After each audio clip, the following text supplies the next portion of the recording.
customers, delivery service and drive-thrus are becoming the only options. Theaters, gyms, and a long list of several major retailers are shuttered, while brands like Starbucks are only open for pickups. A burger, a Vegemite, and an ice cream sandwich? Yep. One fine dining restaurant in Seattle now delivering burgers. This is about feeding a city that is hungry. With fear driving some to hoard food, many grocery stores are operating on modified hours, allowing older shoppers in at earlier times. But in California, the governor says anyone 65 or older should self-isolate at home. For thousands, getting home was the problem. At O'Hare International, massive crowds trickled through enhanced screenings for the coronavirus. I definitely felt unsafe. If the government's telling me to stay in groups of less than 50 and keep social distancing, that was the opposite. As school districts in cities big and small close down, a dozen hotels and casinos on the Las Vegas Strip are set to go dark, as a symbol of America is now closed on Liberty Island. Lisa Merck, a nurse in Colorado, is recovering from the virus. I started getting really sweaty, and then I felt like I kind of wanted to collapse. And I remember like having almost this burning sensation, when you take a deep breath. Tonight, Americans in uncharted territory, changing the way we gather in the cities we live in. The legal order in the San Francisco Bay Area to go home and stay home does not impact essential businesses like grocery stores. The public can still go outside and go to essential services, but this was a major move by a big city. It's likely the first, but not the last. Lester. That got everybody's attention. Miguel Almaguer in California, thanks. President Trump acknowledging today the virus is not under control any place in the world. NBC's Jeff Bennett is at the White House with more on it. The Trump administration ramping up its response to the coronavirus as Americans brace for the outbreak's full fury. President Trump tonight releasing new guidelines for all Americans to follow over the next 15 days. Each and every one of us has a critical role to play in stopping the spread and transmission of the virus. They include closing schools in affected areas, avoiding discretionary travel, avoiding groups of 10 or more people, and working from home when possible. No matter who you are, please stay home. New procedures now in effect at the White House, too. A normally packed White House press briefing room sparse today. A new seating arrangement leaving every other seat open. I'm glad to see that you're practicing social distancing. That looks very nice. The president's comments, his most direct appeal yet for Americans to take the virus seriously. The new guidelines, an answer to calls from state officials for a stronger federal response. I want federal guidance. This is a national pandemic. And there are no national rules. The president tonight also addressing rumors that his administration may soon impose a countrywide quarantine, like the ones in Italy and Spain.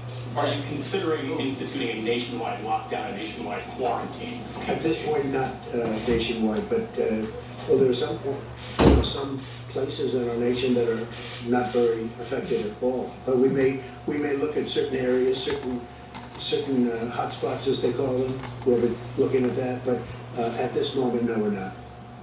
And President Trump said the coronavirus crisis could last through July or August. And when asked if the U.S. is headed toward a recession, he said it may be.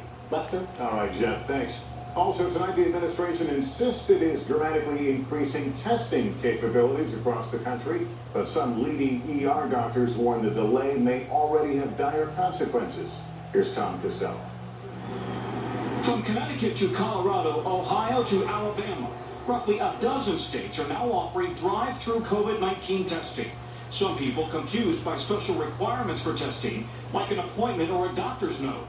At Christiana Care Hospital in Delaware, they tested 536 people in just 4 hours. One in one side of the nose and one in the other side, and then we put it inside the tube and we close it off and we send it with their individual information. The White House says 2,000 labs will have the ability to conduct tests by sometime today, processing nearly 2 million tests by the end of the week. Each test could take hours or days to process, but across much of the country, frustration at the lack of tests and slow results. A Virginia man who returned from a trip to New York is now unconscious on a ventilator and in ICU. It took 3 days to get a positive test result. Like he's sleeping, but he's got all these tubes and he's on his stomach and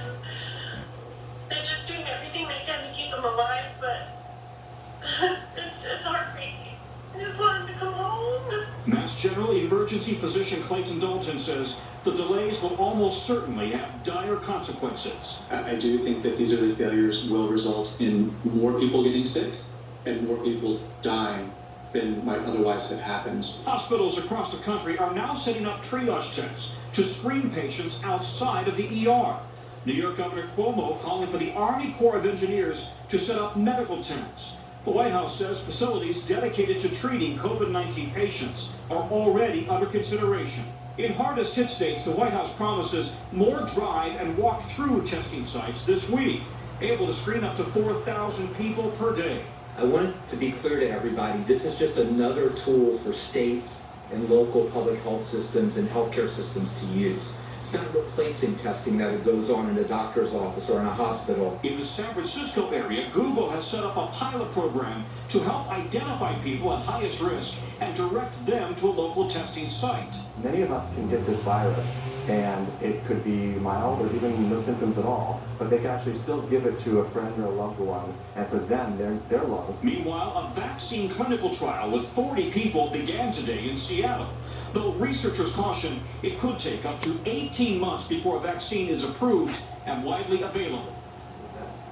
Here in the Washington, D.C. area, more than 100 cases already, and Maryland's governor urgently looking for 6,000 hospital beds in the event of a surge in patients. Lester? Yeah, there's a lot to take in here. Tom, thanks very much. We want to turn now to the deepening impact on business. Wherever you live, companies large and small shutting down or scaling back in a critical effort to contain this virus. Gabe Gutierrez reports.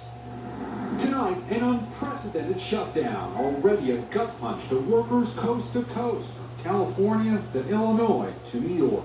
I don't know financially how I'm going to pay my bills. This is where the virus is spreading. So we have a responsibility to the public. In many states, including Ohio, no more dine-in customers at bars and restaurants, only takeout and delivery orders. They have to send out, and call everybody and say, hey, as of tonight, 9 o'clock, sign up for unemployment. We're all done here indefinitely. It's scary. Many gyms and movie theaters will also close. Today in Teaneck, New Jersey, where the mayor had urged some 40,000 residents to self-quarantine, police officers went door to door, telling shop owners about the new restrictions. Have you ever seen anything like this before? Never in my life. I'm a grandfather, and I've never seen this before. Doug Palsy and Frank Pinto own this restaurant in Newark. Business is dried up. No takeout orders here. They'll be forced to shut down entirely. Does this feel like the new normal? It's crazy. I hope not. I hope it's not the new normal. It's like a nightmare that doesn't end. That nightmare may just be beginning for the airlines. United is cutting routes by 50% for 2 months. Just look at deserted Reagan Airport this morning. The industry already talking to the federal government about a bailout. If no action is taken by the government to shore up the system, it is possible that an airline could go under. Today, another TSA officer tested positive for COVID-19 in Atlanta. Part of the international terminal was shut down this afternoon for cleaning. Lester? Gabe Gutierrez here in New York. Thank you. On Wall Street, the worst day since 1987. The Dow losing almost 3,000 points even after the Fed cut interest rates to near zero. Let's bring in senior business correspondent Stephanie Ruhle. Stephanie, what should people know about this stunning drop? Lester, as the economic impact of the efforts to combat coronavirus sink in, today we saw the single biggest point drop in the Dow ever. Out of the gate this morning, markets tanked. Then late in the afternoon, when President Trump's press conference went on, the selling accelerated, effectively eliminating almost all of the gains made in the Dow since he took office. Now, usually when the Fed cuts rates, markets go up, but that is not why they cut rates. The rate cut now is about making sure the system keeps working, that businesses, large and small, are able to borrow money. The rate cuts will help many businesses stay afloat, but what they won't do is put more money in the tip jar for a whole lot of individual workers. Lester? All right, Stephanie Ruhle, thank you. We'll be back in 60 seconds with the nation's grocery stores trying to cope with soaring demand and the country's schools, the big switch to online learning. But what becomes of a lifeline to provide for those who need meals? The coronavirus now has many parts of Europe on lockdown as the world passes a grim milestone. The number of cases and deaths outside China now outnumbering those inside the country where it began. Our Richard Engel is in London. Tonight, life on lockdown across Europe. In Italy, people can go outside and did today to buy groceries, standing 3 feet apart. But security forces are deployed, questioning and doling out heavy fines for those out for non-essential reasons. Italians are finding strength, seeing from their balconies. The Italian Air Force last week streamed the colors of the national flag to a recording of Pavarotti's Nessun Dorma. With its emotional crescendo, Vincerò, I will win. Germany sealed its borders today, as did Canada, with U.S. citizens exempt for now. And all of Spain is on partial lockdown, some exercising to keep their spirits up. In France, cafes and restaurants are all shut. Many Americans trying to get home. It's really stressful, honestly. I really just want to go home and self-quarantine and be with my family. The World Health Organization today cautioned it still doesn't know how widespread the pandemic already is and urged more testing. We cannot stop this pandemic if we don't know who is infected. In South Korea, which has been way ahead of the U.S. in testing, aggressive screening and quarantines appear to be effective, with recorded cases going down.